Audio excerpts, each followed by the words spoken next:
ভোরের আলো ফোটার সঙ্গে সঙ্গেই যখন বুড়িগঙ্গা তীরের সদরঘাটে মানুষের কোলাহল বাড়তে থাকে, তখনই যান্ত্রিক কোলাহল ছাপিয়ে কানে আসে ঘোড়ার খুরের সেই চেনা ছন্দময় টকাটক শব্দ।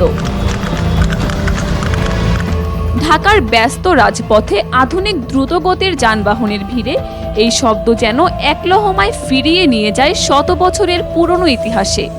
এক সময়ের অবিচ্ছেদ্য বাহন ঠিকা গাড়ি আজ কালের বিবর্তনে টমটম নামে পরিচিত, যা নানা প্রতিকূলতার মাঝেও পুরান ঢাকার বুকে আজও টিকে আছে আপন মহিমায়। এক সময় যা ছিল রাজা বাদশাহ আর অভিজাতদের আভিজাত্যের প্রতীক, তা পরে রূপ নেয় সাধারণ মানুষের যাতায়াতের প্রধান বাহনে।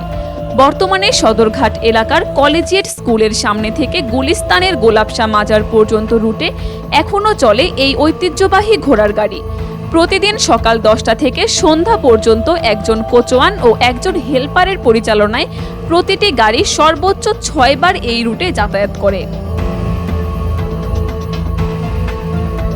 প্রতিটি টমটমে সর্বোচ্চ 15 জন যাত্রী বসতে পারেন এবং জনপ্রতি ভাড়া নেওয়া হয় 30 টাকা। তবে সময়ের সাথে সাথে যাতায়াতের ধরন বদলেছে।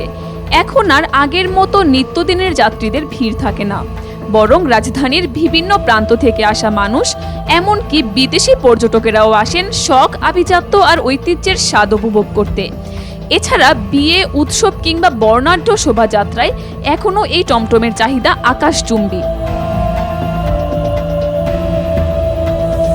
তবে এই ঐতিহ্য টিকিয়ে রাখতে লড়াইটা মোটেও সহজ নয়। এক সময় ঢাকার রাস্তায় প্রায় 50টির মতো ঘোড়ার গাড়ি চললেও রিকশা ও মোটরযানের আধিক্য এবং তীব্র যানজটের কারণে এই সংখ্যা এখন অনেক কমে এসেছে।